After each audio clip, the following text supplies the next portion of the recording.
اعوذ باللہ من الشیطان الرجیم، بسم اللہ الرحمن الرحیم۔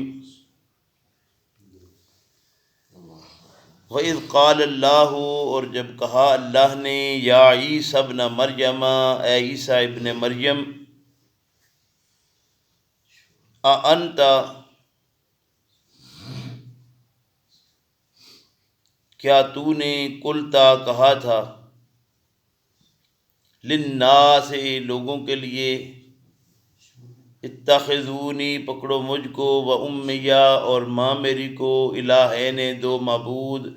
من دون اللہ اللہ کے علاوہ۔ قالا کہا عیسیٰ علیہ السلام نے، سبحانہ کا پاکیزگی ہے تیرے لیے، ما یکونو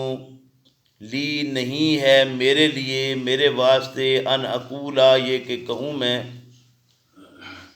ما لیس لی وہ چیز کہ نہیں ہے واسطے میرے، بحق حق، ان کن تو اگر میں نے کہا ہے، قلت ہوں ان کن تو اگر ہوں میں، قلت ہوں ایسی بات کا کہنے والا، فقد علمتہ پس تحقیق تو اس کو جانتا ہے، تعلم ما فی نفسی تو اس کو جانتا ہے جو میرے نفس میں ہے، ولا اعلم ما فی نفسک اور میں نہیں جانتا جو تیرے نفس میں ہے، انک انت علام الغیوب بلا شبہ تو جاننے والا ہے غیبوں کا۔ یہ ایک سوال و جواب کا سلسلہ ہے،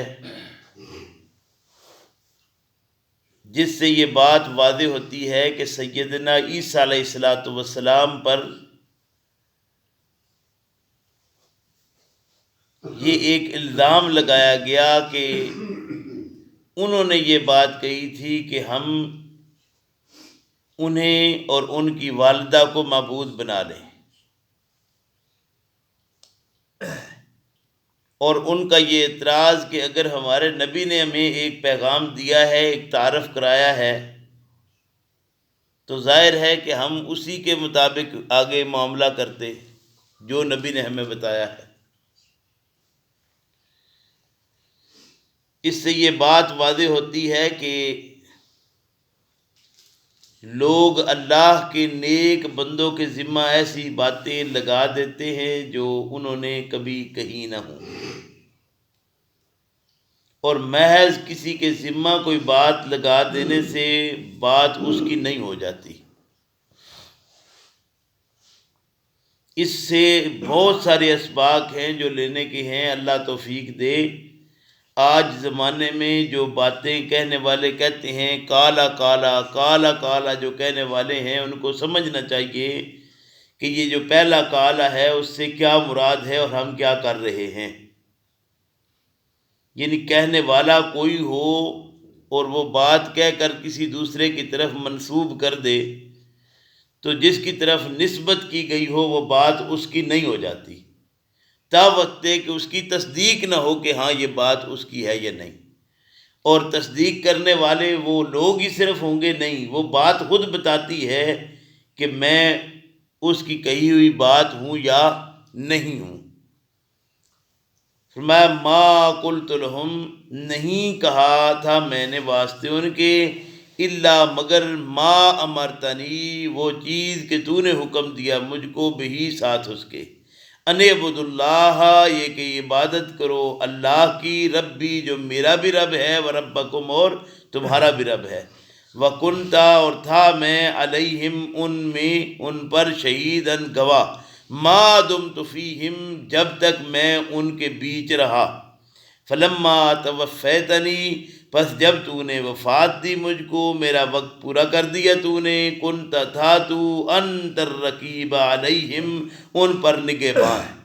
وانت علی کل شیء قدیر اور تو وانت علی کل شیء شہید اور تو اوپر ہر ایک چیز کے گواہ ہے۔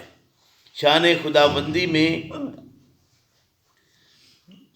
اپنی کس کسر نفسی سے اور رب کریم کے کس طرح ادب اور تعظیم کے ساتھ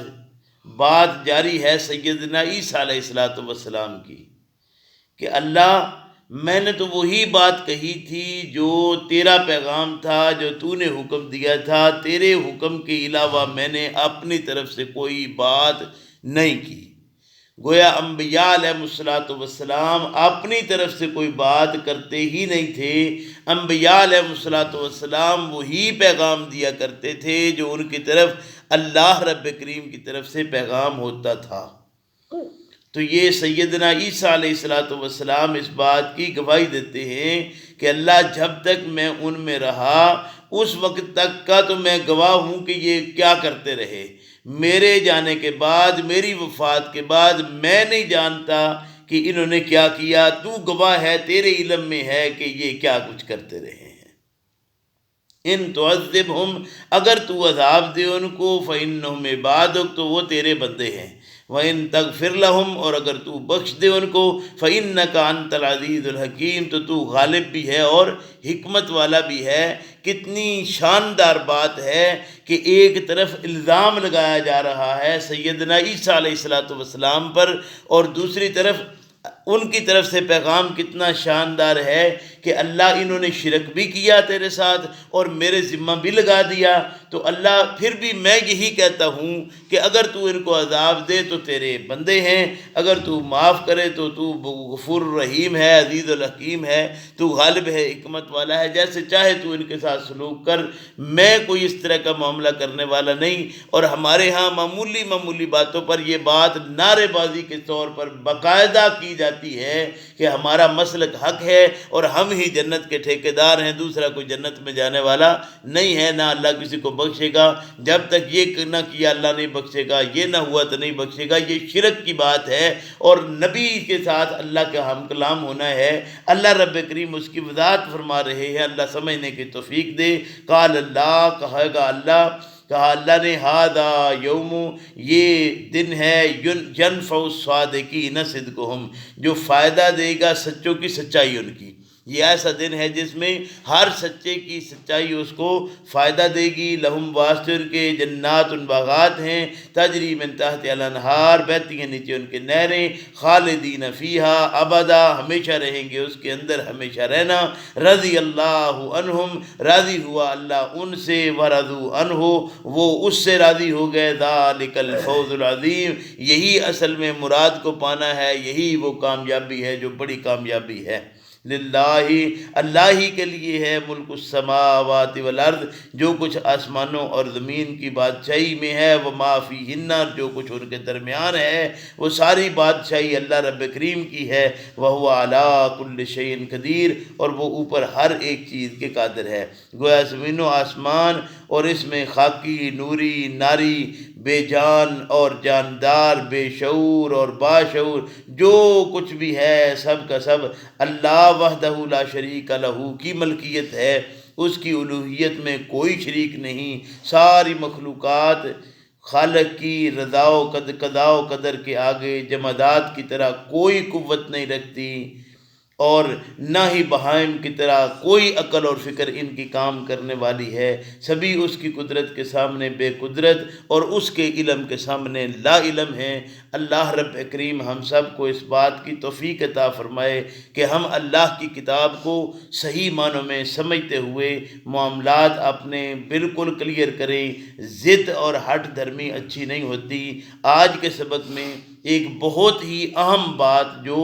زمانے میں معروف ہے کہ سیدنا عیسیٰ علیہ السلام کا دوبارہ دنیا میں آنا، اس کے متعلق اللہ رب کریم نے واضح فرما دیا ہے، فلما توفیتنی انت الرقیب علیہم۔ دیکھیے کہ واضح بات کو بھی اگر ضد اور ہٹ درمی کی وجہ سے نہ مانا جائے تو جو نہیں مانتا وہ نہ مانے، منوانا حق نہیں ہے، لیکن بات جو قرآن نے کہی وہ آپ کے سامنے ہے۔ اللہ سمجھنے کی توفیق دے۔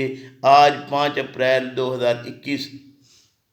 21 شعبان 1442 ہجری، بروز سوموار، ہماری یہ سورہ المائدہ الحمدللہ